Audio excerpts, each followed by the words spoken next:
Darkness is not an affirmative force. It simply reoccupies the space vacated by the light.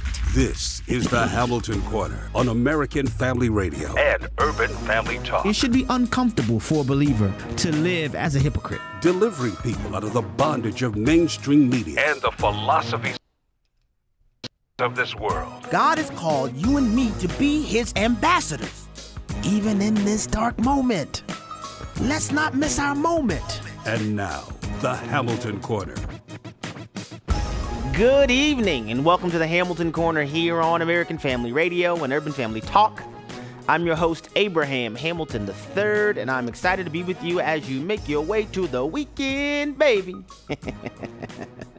I'd like saying that.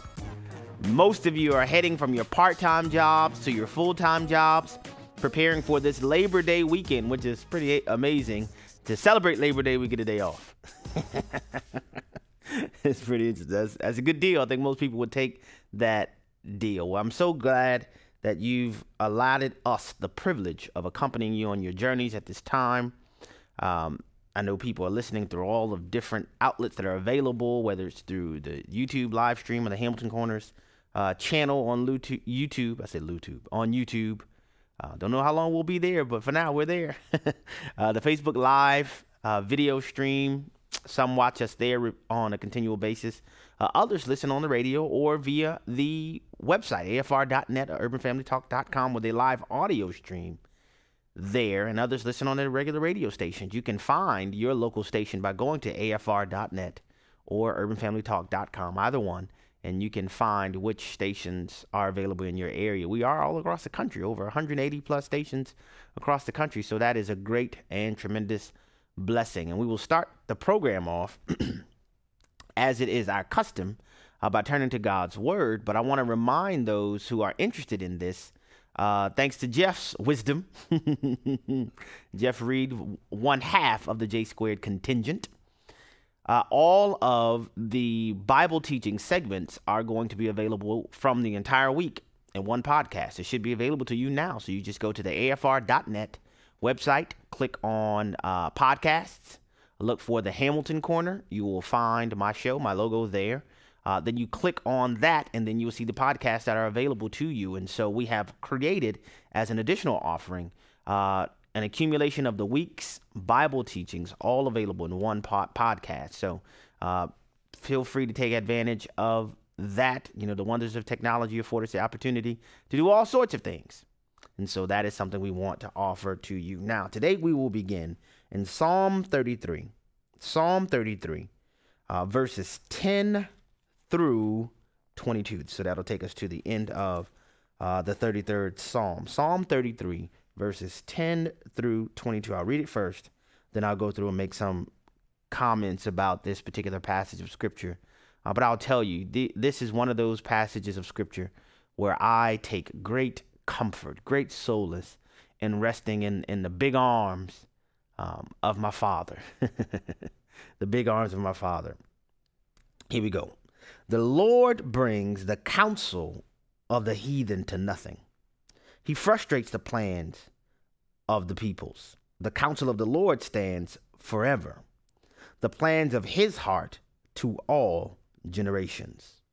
Blessed is the nation whose God is the Lord, the people whom he has chosen as his heritage. The Lord looks down from heaven. He sees all the children of man. From where he sits enthroned, he looks out on all the inhabitants of the earth.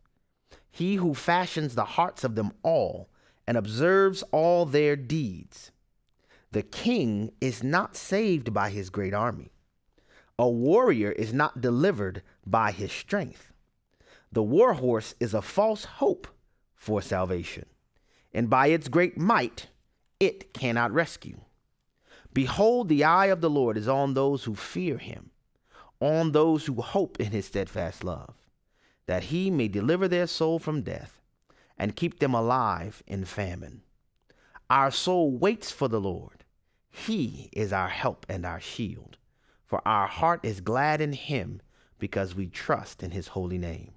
Let your steadfast love, O Lord, be upon us, even as we hope in you. My goodness. My goodness. So right off the bat, you see the scripture in verse 10, for the Lord brings the counsel, the itzah, in Hebrew it says, the itzah of the heathen or of the nations to nothing. The word itzah there means counsel or advice or purpose. It's simply contrasting the wisdom of men with the omniscience of God, and how the plots and the schemes of men that seek to contravene the will of God, that the Lord in his omnipotence and omniscience brings the counsel of men to nothing, because it is, as verse 11 says, the counsel of the Lord that stands forever. It's the counsel of the Lord. And I'm going to come back to this comment I'm going to make now, but this is one of those verses that should be an inducement, should be an enticement for those who may not yet know the Lord to come to know the Lord. One of the things that is a struggle in our lives that we as human beings, I would argue because of us being created in the image and likeness of God, we want to try to control everything around us. We want to try to make sure we have everything under control, and only to find out that even in our best efforts, we can't plan and control things like Hurricane Katrina's. You know, and we're standing here on the 13th anniversary of Hurricane Katrina. It was a thing, I'll tell you guys very plainly, I never dreamed in all of my life that I would practice law anywhere other than Louisiana. One of the examples of that is I studied in law school. When you go to law schools in Louisiana, one school in particular, they offer both a common law curriculum, which is the basic legal framework for all of the United States of America, except for the state of Louisiana. Louisiana is based on what's known as a civil law tradition. The civil law tradition is based on the Napoleonic Code. So in my law school, we were presented the opportunity to study either the civil law curriculum, the civil law track, or the common law track. Me, because I never dreamed that I would be practicing law anywhere other than Louisiana, I studied the Napoleonic Code-based civil law. But just as the scripture says, you know, I'm going through my law school years, and in my third year of law school, which is the final year of law school if you're on a full-time course load, guess what happens? Hurricane Katrina comes. Who can plan for things like that? How do you prepare for things like that? Of course, you can't. And so it's an example. It's an example of how we can try to control things as best as we can, but ultimately, we probably should rely on someone who's stronger than we are, who knows more than we do, who prepares us beyond our ability to prepare ourselves. You know, things happen. Economies change. National disasters hit. Family tragedies hit. All of these things happen. You know, there was a movie, I don't remember the name of it, but it had to do with a doctor who went out to live among gorillas, and a subsequent group of people went out and found that this man was living among gorillas and wanted to do a scientific study. And they ended up chaining out, I think the lead actor was Sean Connery or somebody. I don't know. It's an older movie, relatively speaking. And in order to have the interview with this doctor turned man who lived amongst gorillas, they chained him to the desk, chained him to the table. And he made the statement, you put these handcuffs and chains on me because they make you feel like you're in control. But control is just an illusion. And of course, he was in that movie alluding to the fact that, man, he could break out of those chains if he wanted to, or get out of them if he wanted to, but to make the interviewer feel safe, he wouldn't do it. But the control was a mere illusion. And all too often in our lives, folks, that is the case. The control we think we are exerting upon our lives is nothing more than a mere illusion. Nothing more than an illusion. So it behooves us to get to know the one who knows more than we know, who sees farther than we see, who has more power than we have, and that we take refuge in the safety of his arms. Verse 12, blessed is the nation whose God is the Lord. Folks, I believe this with every fiber of my being. Blessed is the nation whose God is the Lord. It works hand in hand with another portion of scripture that says righteousness exalts a nation, but wickedness is a reproach to any people. Let me keep going. I'm going to drop down for the sake of time here in verse 16, because this is what I really wanted to spend some time on. The king is not saved by his great army. A warrior is not delivered by his great strength. The war horse is a false hope for salvation. Why is this so pertinent? At the time of the writing of this psalm, the way that nations preserved their futures was by having more technologically advanced weaponry and by having larger militaries and having larger military resources.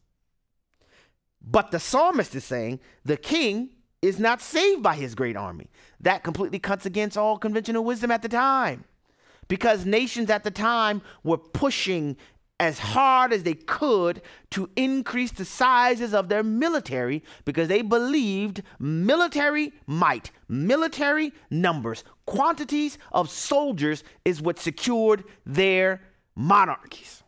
And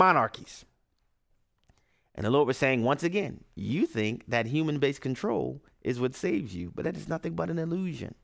How often in our day and our time we do the same things in a national sense in terms of military size and military buildups and, technologically advanced warships and fighter jets and all of that. And I believe in all of that and I support all of that. But if we think those things will provide refuge for us when we have gotten out of sorts with God, folks, a king is not saved by the quantity of his army size. A presidency is not saved by the quantity of its military size. An individual American citizen is not saved by the numbers of dinero, the quantity of dinero in the bank account. I've seen wealth wiped out like that. I've seen wealth squandered in less than a generation. I've seen people go from dirt poor to wealth in a generation. But none of that provides safety or salvaging. The Lord then even goes further and says that a warrior is not delivered by his great strength. It's kind of like you hear the conversation in sports all the time, and y'all know I play, sports come to my mind readily. When you hear coaches talk about things like the NCAA tournament, and of course we have college football starting this week, and college football playoff, when you have dominance by a certain team, the SEC, go Tigers, go. where you hear these coaches say things like, well, you got to have a combination of talent, preparation, and luck. Now, I don't believe in luck. I believe in grace. But that's what the coaches say. Combination of things that you can control, but also things that you cannot control that have to go your way. What we're talking about is not just things in the abstract sense that go your way. The Bible tells us if God be for you, who can be against you? Now, this is not a carte blanche license for a life laced with flowery beds of ease. No, that is not the life that Jesus Christ promises us as believers. But what he does promise us is that whatever comes our way, we can overcome. Then the Apostle James comes in and adds on the other side, count it all joy when you suffer different or diverse temptations or different types of difficulty, which is a huge countercultural reference. How can you be joyful when difficulty comes your way? Because you know the author of your engagement, the sovereign, the all-knowing, eternal potentate of heaven and earth, the one who works all things together according to the counsel of his will and works all things together for good for those who love him and are called according to his purpose. We're able to count it all joy because we know when difficulty arises, as we've placed ourselves under the shelter of the Almighty, that the ultimate end of the difficulty will be good for us. Some of the greatest lessons I've learned in my life have been the product of difficulty. Let us understand where true refuge comes from. Shining light into the darkness. This is the Hamilton Corner on American Family Radio and Urban Family Talk. Welcome back to the Hamilton Corner here on American Family Radio and Urban Family Talk. Earlier in the week, I mentioned some of the results of primary elections all across the country, and I just mentioned briefly the race in Florida for the governorship. On the Republican side, Congressman Ron DeSantis won the Republican primary with a late endorsement from President Donald Trump. And on the Democrat side, much to the surprise of the Democrat establishment in Florida, Andrew Gillum, mayor of Tallahassee, Florida, won the Democratic primary. Andrew Gillum won with 34% of the Democrat primary voters' votes.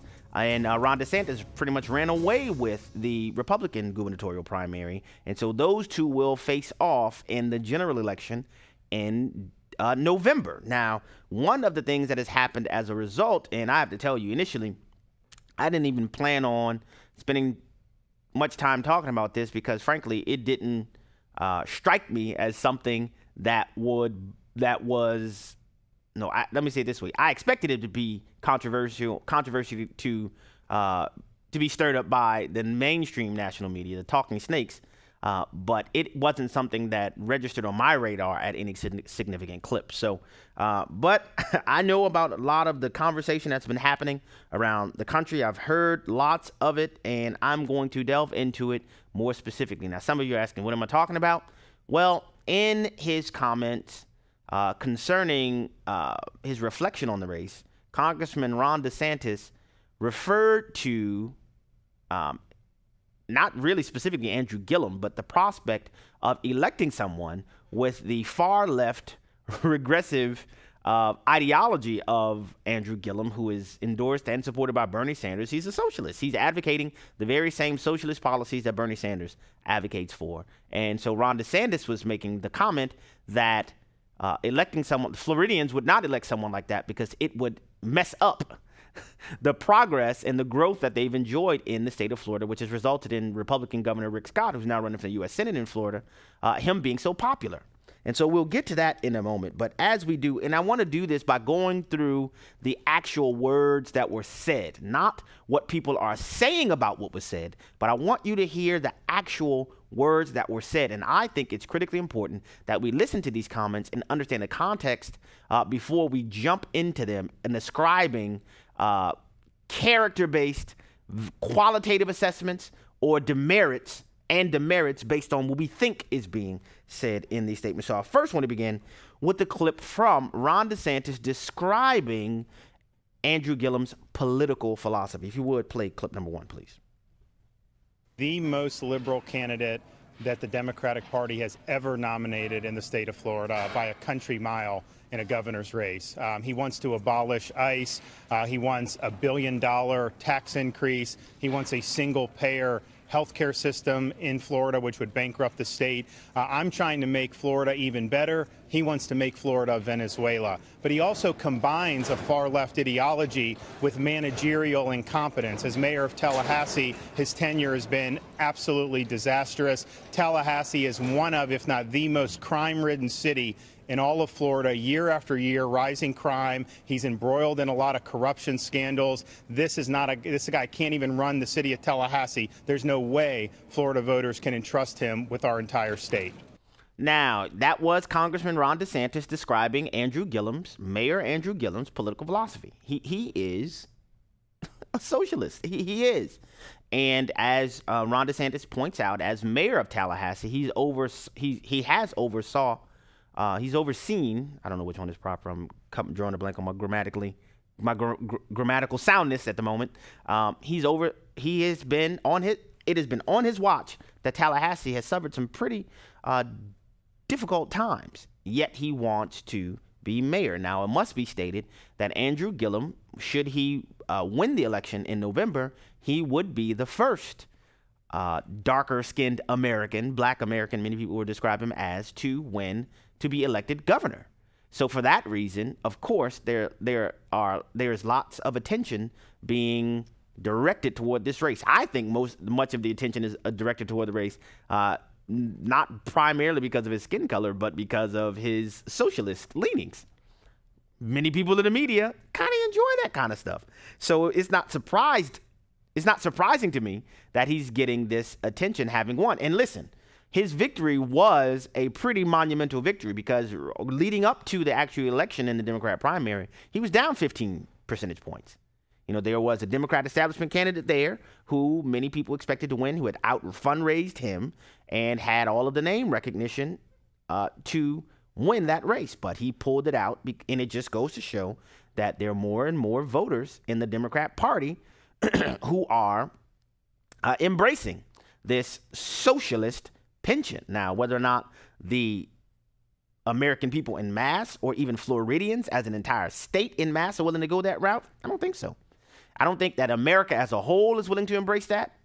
I don't think Floridians as a state are willing to embrace that. Many of the minorities that are in Florida, they have moved to Florida to escape the socialist leanings of many of the South American and Latin American countries, Venezuelans, Cubans, and so forth. And then you have many Floridians move to the state of Florida from regressive states like New York and Connecticut. And now, do you think these people will be eager to revisit the very things that they fled from? You know, and I've made the point before that some of these people who migrated to Florida have brought their liberal and regressive ideologies with them, kind of making Florida a purple state. But clearly, Governor Scott's popularity in the state is for a reason. Floridians like the governing of the Republican Governor Rick Scott. Now, having said that, I'm going to now turn to the actual comment. And I want to try to get all of this audio out before I give my opinion about this stuff. It's kind of hard, but I got to use some self-control here. But I want to give the entire audio before I give my opinion about these things, because I think it's important to hear the context. So now I'm going to play for you, excuse me, the comment that has gotten Congressman DeSantis in trouble with some people in the media primarily and others across the country. If you would please play clip number 2. He is an articulate spokesman for those far left views, and he's a charismatic candidate. And, I watched those Democrat debates. None of that was my cup of tea. But, I mean, he performed better than the other people there. So we've got to work hard to make sure that we continue Florida going in a good direction. Let's build off the success we've had on Governor Scott. The last thing we need to do is to monkey this up by trying to embrace a socialist agenda with huge tax increases and bankrupting the state. That is not going to work. That's not going to be good for Florida. So I'm going to fight for what I believe in, because I think I'm the guy who can really lead Florida in a good direction. Now, you heard the phrase that's drawing all of the negative attention to Congressman DeSantis is when Congressman DeSantis said, the last thing we need to do, well, I'm going to read the whole sentence. Let us build off of the successes we've had under Governor Scott. The last thing we need to do is to monkey this up by trying to embrace a socialist agenda. Now, when I first heard that, it was clear to me that Congressman DeSantis was talking about the prospect of electing a socialist to the governor's mansion in Florida, as opposed to continuing the legacy of outgoing Governor Rick Scott, which Congressman DeSantis clearly sees himself as the heir apparent to. In my view, DeSantis wasn't talking about Andrew Gillum personally at all. Secondarily, I think it's clear that DeSantis used the word monkey, but he very obviously could have said muck this up, which is a commonly understood phrase. It's commonly understood. People say things like, oh, you threw a monkey wrench in that plan. I mean, we are in an era, folks, where it's almost unfathomable the degree of lunacy that is happening in our popular public discourse. Now, that being said, I want to be clear about this. I've discussed on this program before that there is a long and demonstrable history in the United States of America where comparisons between people with darker skin and animals have been used to demean, to denigrate, and to disparage those people, that those remarks were made based on a worldview built on a presumption that people with darker skin were less human or subhuman. Okay, so that history is absolutely abundantly clear. But my concern here is if everything becomes evidence of ethnocentric and skin color-based partiality, if everything is described as racist, then that eliminates the category of racists of being anything significant. I mean, come on. And one of the things that's galling about this is that the very people who claim to want unity and want equality and want equity, these are the people who rush into the fray to ascribe malevolent intentions, to ascribe evil designs upon people that they say we want to come together, when based on their actions, they don't want to come together at all. In all of the conversation and all of the things that Congressman DeSantis said in this statement, you want to try to use that phrase and say, oh, that this is what they describe it as, oh, this is a racial dog whistle. Gillum goes even further in his description of the comments. If you would please play clip number 4, where Andrew Gillum himself responds to Congressman DeSantis' remarks. Lost on me. It's very clear that Mr. DeSantis is taking a page directly from the campaign manual of Donald Trump. But I think he's got another thing coming to him. If he thinks that in today's day and age, Florida voters are going to respond to that level of derision and division, they're sick of it. In the handbook of Donald Trump, they no longer do whistle calls. They're now using full bullhorn. Now, so you heard Andrew Gillum himself. No longer. See, we're in the era of Donald Trump now, you see. So no longer are people using dog whistles. This is a full bullhorn. Man, that is absolute foolishness. That's absolute foolishness. Absolute foolishness. There is no way, if you listen to the entirety of his comments there, that you can conclude if you're being rational. Now, if you're looking for something, you know, you're trying to find a racist under every rock, then of course you'll go there. Am I surprised that Andrew Gillum goes there? No. He's arguing for socialism. What do? They look for opportunities to segment societies based on skin color lines. That's part of their playbook. But for everyday people to immediately go there. And I want to show you some of the absurdity. And Jeff, I'm going to ask you to remind me where we are on time, because the clock moved on me again.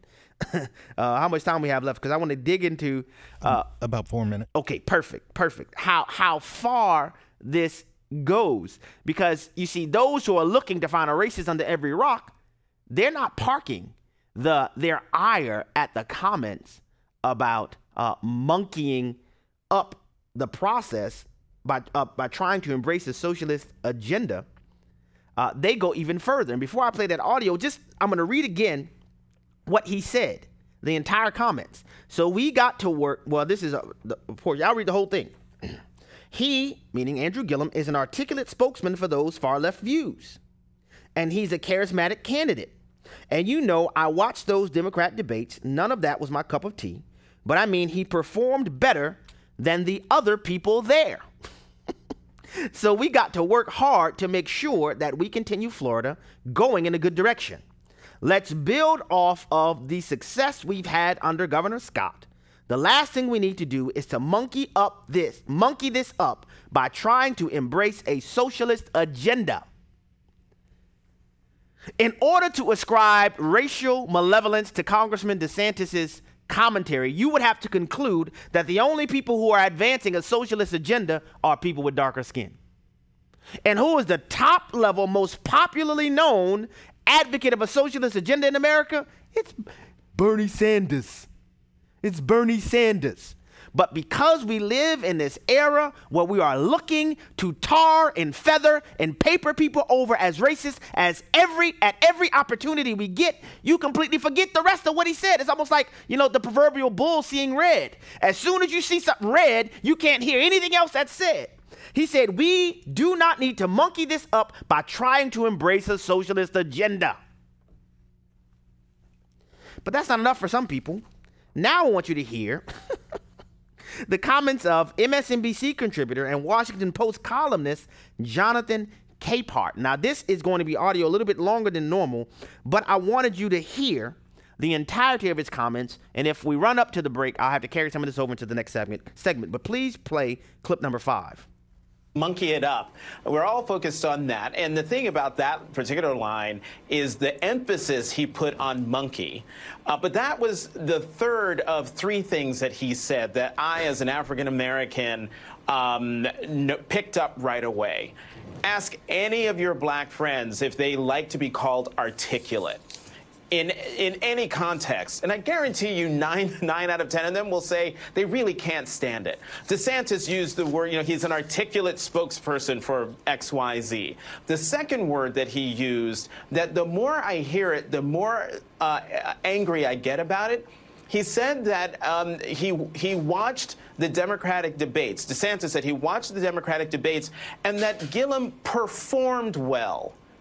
Not that he had good ideas that he disagreed with, but he performed well. So you have an African-American who's articulate, who performs and is, monkeying things up.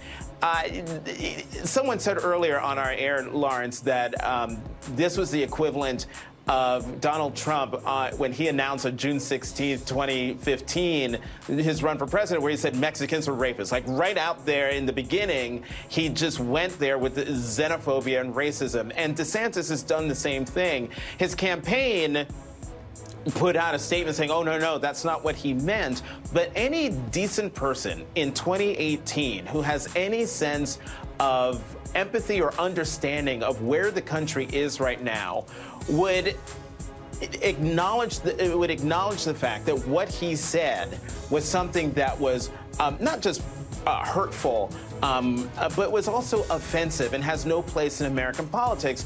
But that kind of thinking is sort of pre-Trump. We're in a post-Trump world now.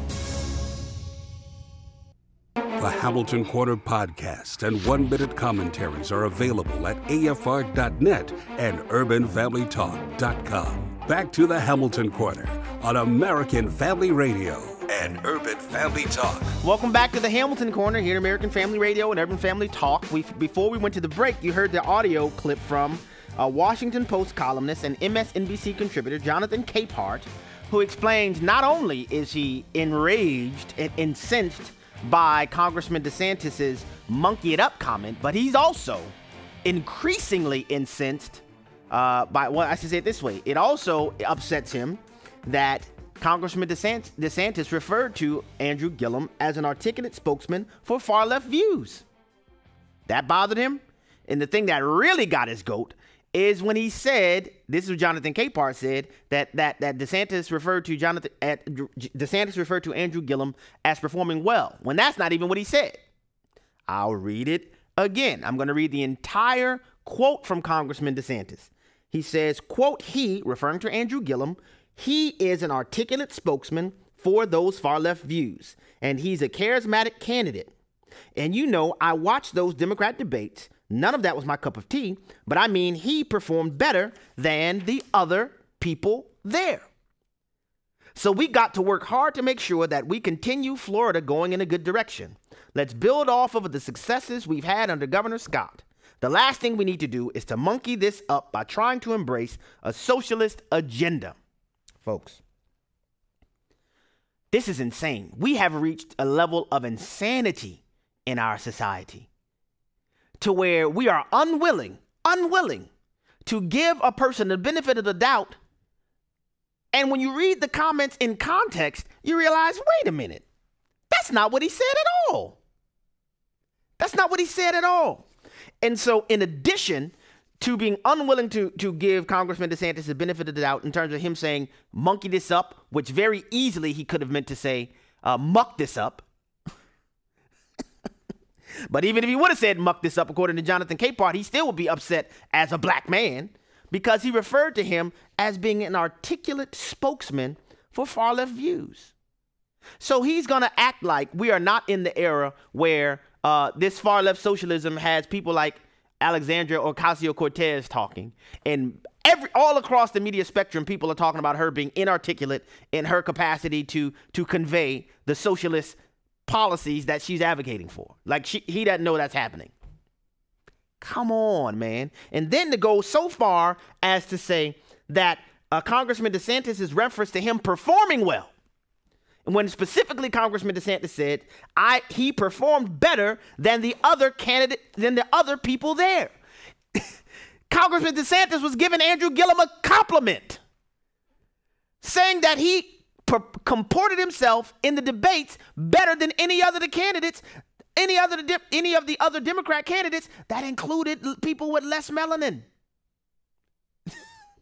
Folks, this would be laughable if it did not undercut legitimate instances of racism in our society, of ethnocentric partiality. I don't even like saying racism because there's no such thing as multiple races of human beings. But the thing that really angers me is that we still live in a day where you have people that display overt demonstrations of prejudice. But when you paper everything as examples of prejudice and examples of considering someone subhuman, then that nullifies the significance of real instances. It makes me sick. It makes me sick.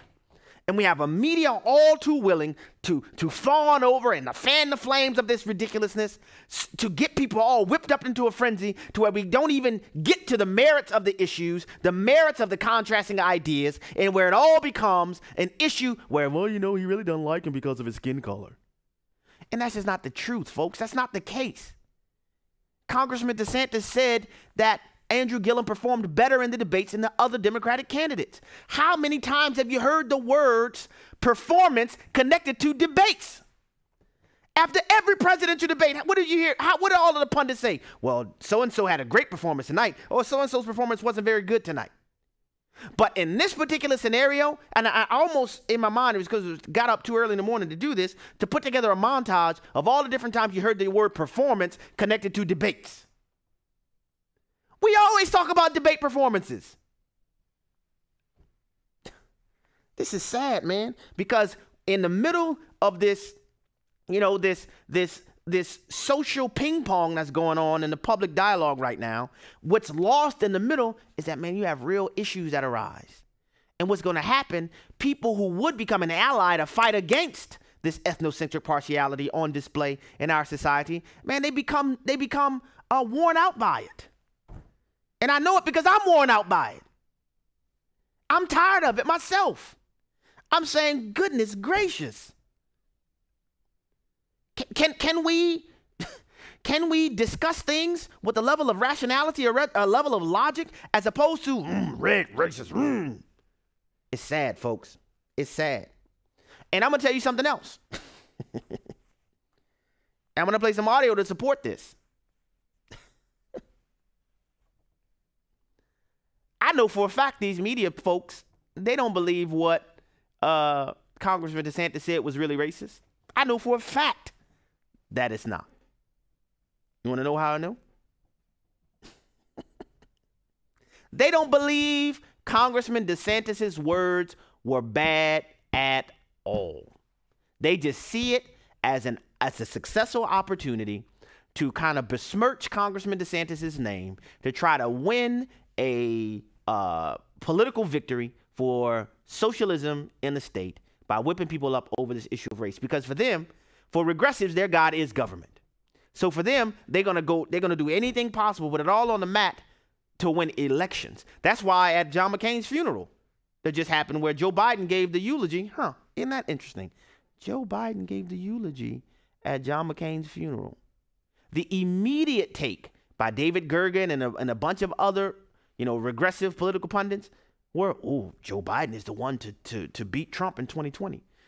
John McCain can't even have a funeral. Think about that. A funeral is not even safe from their musings. We have an opportunity to get back our precious government. Government is our precious. Can't even allow the McCain family to bury him before they talk about them reasserting themselves in government. But I tell you how I know that they don't really believe what they're saying about Congressman DeSantis' comments. Remember I mentioned Joe Biden? Listen what Joe Biden said about then candidate Barack Hussein Obama in the lead up to the 2008 election. If you would, please play clip number 6. The first sort of mainstream African American who was articulate and bright and clean and a nice looking guy. I mean, that's a storybook, man. Man, that's a storybook, man. That's a storybook, man. If you couldn't hear it clearly, that was audio from the New York Observer with Joe Biden, who became the vice president of the United States and commonly referred to as Uncle Joe, describing then candidate Barack Hussein Obama as the first, quote, mainstream, get this, clean The first mainstream, clean, articulate, and bright, he said, African American. I have issues with that description, but let's just go with it for the sake of this conversation. Uncle Joe, that's Uncle Joe. Don't you love him? Uncle Joe Biden. The first mainstream African American that is clean. Wait a minute, Uncle Joe. You mean to tell me you don't know people with dark skin that take baths? Is that what you're going to tell me, Uncle Joe? You don't know dark-skinned people that we bathe. You didn't know that? Come on, Uncle Joe. He called them clean. Then he added to clean, articulate, which I think that's the same word that Jonathan Capehart mentioned as evidence of Ron DeSantis' partiality. Mainstream, clean, articulate, and bright. The first. Oh my gosh. The first clean, articulate, bright, darker skinned man in the mainstream. Did you see the media go after Joe Biden like they're going after Congressman DeSantis now? No. In fact, Uncle Joe becomes the vice president and becomes a darling of the mainstream media. This is the same Uncle Joe, handsy Joe Biden, that likes to put his hands in the places that they don't belong. But you don't see anybody from the Me Too movement going after Joe Biden. Oh, no. You see, ladies and gentlemen, here is a truism for our society. Faux pas are faux pas based on your ideology. Based on your political orientation. Based on your worldview. Because the same things committed by people who share the worldview of the Talking Snake media members, the producers, the writers, it goes off without a hitch. That, ladies and gentlemen, is Exhibit A as to why I know for a fact that these talking heads in the media don't really mean what they're saying. Because when someone who they agree with politically says some of the same things, if not worse.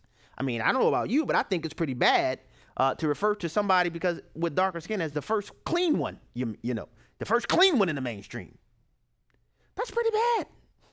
That kind of leans a little bit closer, in my view, to the line of you not thinking that people with darker skin are human. That's closer, in my view, but you didn't hear hardly a peep from the media about Joe Biden on that. Clean? You didn't hear anything. That's how I know. They don't mean that. They just think that it's a successful way to whip you and me into a frenzy, to get us up in arms, to get us to kind of forget about the fact that Andrew Gillum wants to raise Floridians' taxes by $1 billion. Forget about the fact that Andrew Gillum wants to abolish ICE, and forget about the fact that he supports, you know, a single-payer healthcare system and that he is a socialist. Forget all of that. Focus only on skin color. Pay no attention to what you see. It's bad, y'all. It's bad. And so I'm doing this and I'm sharing this in an effort to get the listeners to this program to step out of the social media and the mainstream media matrix and to put our common sense thinking caps back on. At best, Ron DeSantis' comments in this sensitive time period that we're in was a poor choice of words.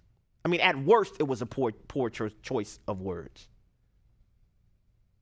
And he immediately came out saying, whoa, you guys got it all wrong. That's not what I meant at all. If you would, please play clip number 3. Hold on. Okay, it's coming. Clip number 3. This is Ron. It has zero to do with race, Sean. It has everything to do with whether we want Florida to continue to go in a good direction, building off the success, or do we want to turn to left-wing socialist policies, which will absolutely devastate our state. Congressman DeSantis immediately came out and said, nah, you guys got it all wrong. This has nothing to do with race. In fact, he was trying to give the man a compliment, saying he did a better job of articulating left-wing views than the rest of the people who were candidates in the Democrat Party, and it's probably why he won among the Democrats. But, of course, when you're trying to take an opportunity to, you know, harpoon people as being racist. And of course, Andrew Gillum is going to attempt to tie him to the popular mantra of President Trump being a racist, which I said it before and I'll say it again. If he's a racist, he sure got a poor way of showing it. Sure has a poor way of showing it. You know, it's unfortunate, man. It's absolute foolishness. Absolute foolishness. The clock moved on me again. Jeff, how much time do I have left? About 3 minutes. Okay, I don't have time to get into that. Because what I was going to do, and I may save this to get into next week, some of the specific price tag on some of the top-notch items that are on the laundry list or the wish list for these socialists. I mean, they include, in addition to single-payer health care, they include things like free college, a guaranteed jobs, a jobs guarantee, not only where you have guaranteed jobs, where the people who are getting these jobs, they are guaranteed a wage of at least $15 per hour. I mean, it is amazing that I have an article here, and actually I posted it on the Hamilton Corners Facebook page. I encourage you to go and read that. That'll be good to read it even before I talk about it on the radio, where you have Brian Riedel, who somehow managed to get Vox, yeah, you heard me right, Vox, to post an analysis, a breakdown, a financial breakdown as to how much this stuff will actually cost. And when you see the numbers, your eyes are going to bug. Your eyes are going to bug. And many of you are going to ask the questions, well, how could this even be remotely attractive to any American citizen? Well, I have to tell you, amongst those who don't pay taxes currently, federal taxes in particular, the price tag doesn't mean much to them because they don't pay the tab. It kind of reminds me of when I was a little boy and I wanted name brand tennis shoes, and my dad told me, you want these shoes now, but wait till you start buying your own shoes. You know, because when I didn't have to buy the tennis shoes myself to play my basketball games, money was no object. But when I had to have a budget and become a head of a household, name brand tennis shoes went out the window. You know, thank God for the years I was able to get shoes for free playing ball in school and college, things of that nature. But I tell you what, once I stopped playing basketball, college basketball, Abe didn't buy any more name brand tennis shoes to play ball in. Because when you're paying the tab, you think about things differently. Another point I wanted to make, since we're already talking about this Florida election, we've been talking about it. A lot of people were talking that blue wave jazz not too long ago. It's interesting to note, as I stated earlier, Andrew Gillum, for example, in Florida, got 34% of the Democrat votes, a total of 1,509,960 Democrat votes were cast in the Florida primary. Want to know how many were cast in the Republican primary? 1,618,473. Folks, it's beginning to be a trend that in primaries all across the country, you have higher voter turnout in many states by Republicans than Democrats. And Democrats have the passion and furor of this resist Trump movement, but still in places like we just witnessed in Florida, Republican voters outnumber Democrat voters. I don't think that bodes very well for the blue wave movement. Do you? Thank you for listening to the program today. Make it a great, great weekend.